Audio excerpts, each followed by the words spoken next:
kita sebagai ahli parlimen bukan nak jaga kerusi, tetapi kita harus lanjutkan agenda perubahan ini. Saudara-saudari yang saya hormati sekalian, keadaan sekarang cukup serius. Keadaan kita kritikal. UMNO, Barisan Nasional dalam krisis. Tapi untuk mengelakkan kita bincang tentang krisis dalam negara kita, mereka alih pandangan, alih kepada tumpu kepada isu Selangor, kata pakatan kelang kabut, kucak kacir di Selangor. Bila kita nak bincang sesuatu untuk mempertingkatkan prestasi kita, untuk menaikkan perkhidmatan kita dan jalan-jalan dasar yang menguntungkan rakyat, mereka tafsirkan dan menggunakan media untuk serang kita, mengatakan Selangor ini ada rebutan kuasa. Sebenarnya tidak. Kita memang parti reformasi, kita parti yang demokratik. Ada perbezaan pendapat, kita bincang. Kita tidak tutup perbezaan kita. Perbezaan ini sehat kalau kita boleh bincang dan cari penyelesaian yang paling baik. Di Selangor, kita telah dapati betul, Selangor ini satu negeri yang maju, satu negeri yang terpaksa kita jaga dengan baik. Dan ini kali pertama kita pegang sebuah negeri yang tidak pernah UMNO kalah. Tan Sri Khalid ada seorang menteri besar yang dihormati dan disetujui dan disokong oleh semua. Tidak ada isu rebutan kuasa. Hanya di Selangor ini, kalau kita nak jaga negeri, susah kita nak turun bawah untuk jaga parti. Akhirnya solution, penyelesaian paling baik ialah bagi parti kita bagi orang lain untuk jaga, dan menteri besar boleh menumpukan sepenuh masanya untuk menjaga kebajikan negeri. Itu saja. Itu telah dipermainkan, dihebohkan. Mereka ini menutup apa yang perubatan kuasa dalam Terengganu tidak serius. Tidaklah kita teriak Sabah, kedudukan menteri besar, ketua menteri, adakah ini stabil? Ini semua tidak disiarkan dalam media massa, tapi mereka tumpu. Tiba-tiba tak ada kes lain, tak ada isu lain. Carilah Kapasing, tanya pendirian Kapasing tentang negara Islam. Betul, Kapasing konsisten sebagai seorang yang datang daripada mewakili pandangan orang bukan Islam. Dia kata saya tak setuju. Tak setuju tak bermaksud Pakatan Rakyat berpecah. Tak setuju tak bermaksud tidak ada ruang untuk bekerjasama. Tanya lagi, PAS, memang PAS konsisten pendirian kita tetap menuju untuk membangunkan negara Islam. Tapi ini tidak bermaksud kita tak boleh kerjasama.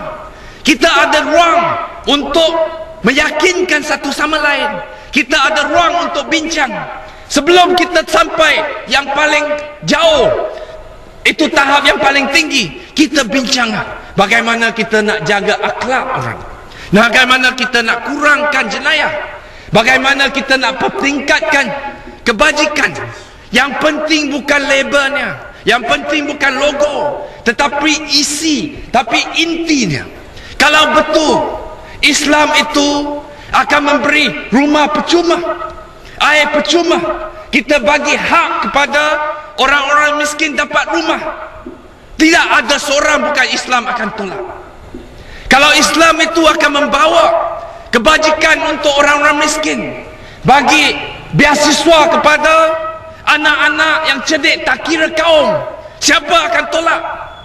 Tapi isu ini bukan dibahaskan dengan cara untuk mendapatkan, untuk skor politik ke point. Itu UMNO yang buat. Sebaliknya, kita lihat dalam Barisan Nasional, mereka ini mempermainkan isu agama hanya untuk menjaga kedudukan.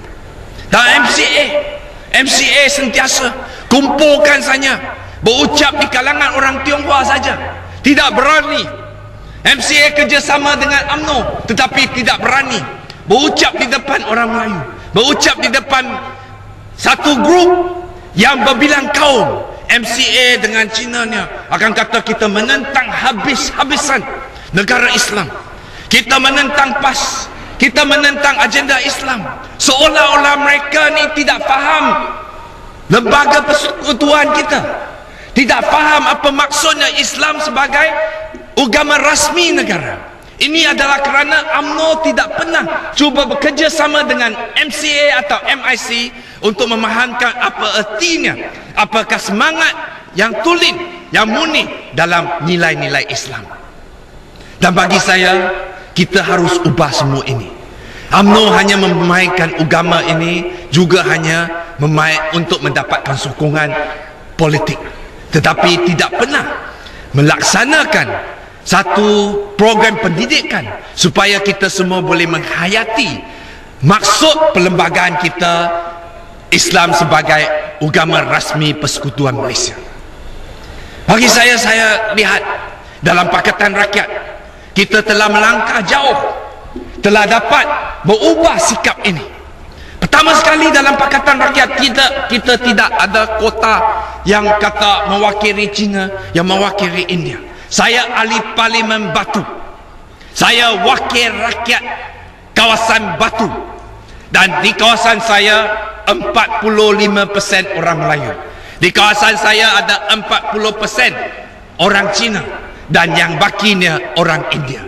Saya bukan wakil rakyat Cina, MCA-nya wakil rakyat Cina, gerakan wakil rakyat Cina, tapi saya dalam pakatan, saya adalah wakil rakyat untuk orang Melayu, untuk Cina, dan untuk orang India. Dan termasuk orang Sarawak. Kalau ada isu-isu penindasan, saya akan menjadi orang pertama untuk mempertahankan. Baik pun Penan yang dirogoh atau orang Kadazan yang hilang tanah. Ini adalah hak kita. Dan kita lihat dalam PAS, dalam DAP sama juga. Itu satu cara berpolitik yang berbeza dengan cara perkauman yang dilaksanakan oleh UMNO Barisan Nasional selama ini. Dan kita harus ingat, kita dalam pakatan kita telah berjaya membakukan kerjasama yang kita tadi disebut. Yang pertama, ahli parlimen pertama yang berdiri tolak judi bola, bukan datang dari PAS tetapi DAP. Kita rasa bangga kerana DAP dapat bersama mengambil poin-poin yang bersama. Kita ada program bersama, bekerja sama dengan PAS untuk tolak satu program jahat yang mencemarkan budaya kita. Bila sampai isu judi, kita faham kroni akan dapat. Siapa dapat? Vincent Tan. Siapa Vincent Tan? Kroni Dr. Mahathir. Dr. Mahathir sokong Najib, sokong UMNO, dan inilah keuntungan mereka. Mereka sampai sanggup menghina budaya orang Cina dengan menyatakan itu budaya orang Cina yang suka judi ini. Itulah sebab kita harus luluskan lesen judi. Saya anggap kalau nak luluskan lesen judi, kata kita nak bawa keuntungan untuk Vincent Tan, cakaplah. Kenapa menghina orang Cina? DAP dan PKR termasuk PAS kita mempertahankan. Tidak ada mana-mana agama, baik pun kitab dalam Kristian, dalam Buddha, dalam agama Hindu, mana kita boleh cari satu ayat dari agama-agama ini yang menyatakan judi ini baik, judi ini sebahagian daripada budaya kita. Tak ada. Tetapi UMNO sanggup buat demi keuntungan dan untuk merampas harta dari rakyat, dan mereka buat. Itulah sebab kita tolak. Dan dengan ini mereka berani menyatakan PAS mengkhianat kepentingan orang Melayu kerana bekerja sama dengan DAP. Kita lihat yang tolak royalti minyak kepada negeri yang paling banyak orang Melayu, majoriti Melayu. Adakah DAP atau PAS atau UMNO? Adakah UMNO sebagai satu parti yang menyatakan mereka mewakili kepentingan orang Melayu, tetapi mereka sanggup menafikan hak pembangunan orang-orang Kelantan? Dan mereka tuduh DAP mengedepikan masyarakat Melayu di Pulau Pinang.